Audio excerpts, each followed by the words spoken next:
Hello, I am Jorge Patiño from Rice Group at the EAFIT University, and I'm going to give you a brief update of my big project. We are working around the Sustainable Development Goal 11, make cities inclusive, safe, resilient and sustainable, which poses many challenges for the already built cities in developing countries. Access to urban green spaces, sustainability and social inclusion are some of the topics that we are thinking about at RISE and thinking about innovative ideas to help cities reach this goal. My big project is focused on urban form and sustainable development, and I'm working also around three topics: urban green spaces, social and spatial segregation, and the relationship between the built environment and health outcomes. Since the very start of the project, we have tried to involve different stakeholders and authorities in the research questions that we are addressing. And so far we have the UN Habitat, the Colombian Central Bank, the National University of Colombia, and the Rosario University working with us, rethinking the socioeconomic certification system of the country. The Medellin Health Office is interested in the analysis of the built environment and health outcome relationships, which we are addressing in collaboration with Professor Kasem Rahimi and Dr. Andy Hong from Oxford. The National Planning Department is interested in the analysis of urban green space availability in Colombian cities. And the World Bank, who is interested in the analysis of urban form and productivity in Latin American cities. This very first year, we have advanced mostly in data collation and doing data pre-processing activities, trying to get everything in place to start the econometric analysis.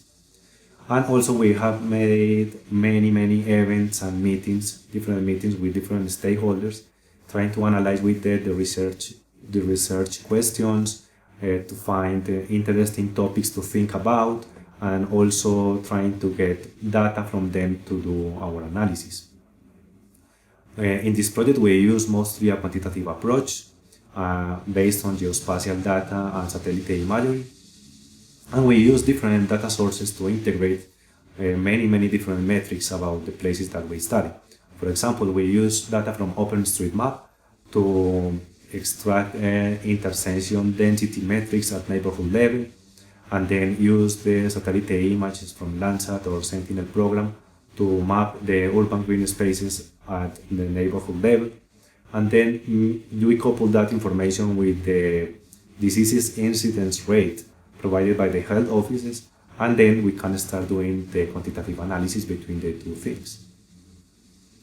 An interesting twist of this very analysis is that we are also using an origin destination survey for integrate into the analysis not only the features or attributes of the neighborhoods where people live, but also the features or attributes of the neighborhoods where people work or study. And an interesting preliminary finding on that is that we have seen that the people that live in green poor neighborhoods travel to other green poor neighborhoods to work or study. And it's almost the opposite for the people that live in very highly green neighborhoods. They travel to other highly green neighborhoods to work or study. Regarding the Colombian socioeconomic stratification system, we have found that in the last decade, the composition by different of households by different socioeconomic class remains stable in the country, and also that 20% of the poorest households are not receiving any subsidies, and on the contrary, more than 50% of the households that are giving help should not be given any subsidy at all. They are wealthy households that do not need that help according to the data. Regarding the green space analysis, we have advanced in the delimitation of the urban areas using nighttime lights imagery, and also on the mapping of urban green spaces using optical imagery. But we still have lots of works to do. We have, for example, to work on the automatization of the process. We are going to input the location of many cities at once, and then to store the analysis of each city in a table that allow us to do quantitative analysis later. Regarding collaborations, I am collaborating with Dr. Eduardo Calderon at Urban EAFIT in an analysis of urban morphometry of informal settlements in Medellin. And I am also collaborating with Andy Hong from Oxford and Dr. Lina Martinez at ICESI in Cali, making an analysis about mental health and urban green space availability. And I am also part of the working group about green space and well-being, in which we are going to do a comparative analysis of the long-term availability of urban green spaces in Bangalore, Cape Town, and Medellin. Speaking about the challenges, I think that the most important challenge that we face so far is we are not very good at communicating science to broader audiences. But I think that with the help of the Oxford communications team, we are getting better at it.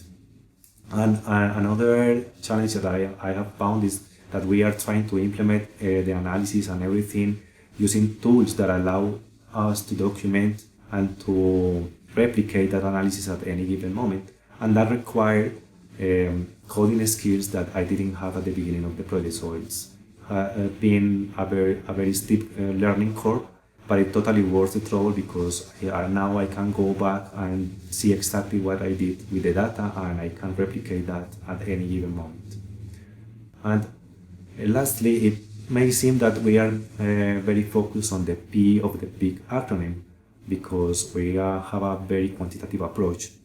But I think that by involving stakeholders since the beginning of the project and making these many meetings and events with them has helped to make an influence on policy. For example, the national government has publicly stated their willing to review the socioeconomic stratification system and to seek new alternatives to that in order to optimize the subsidies in our country. And also in the analysis of the built environment and health relationships, we have convinced the Medellin Health Office to produce the disease incidence rates at the neighborhood level, which is a very detailed spatial unit, and they were used to do it at a broader spatial units, but we have talked with them and convinced them that we have to use more detailed spatial units in order to see the spatial pattern of the diseases across the city. And they are now changing the way in what they process that data, and I think that is also an important outcome of this project. And I also been invited to speak at the Latin American Remote Sensing Conference about the use of open data for urban analysis. And I am also invited as a guest lecturer at the National University of Colombia at the School of Urban and Regional Planning, and to give a master class about the use of spatial data for urban analysis. So I hope that those lecturers and those many meetings with the stakeholders and local authorities are helping to change the way that we all think about the urban issues and the way we as a society think about the Sustainable Development Goals. And that's all. Thank you very much for watching.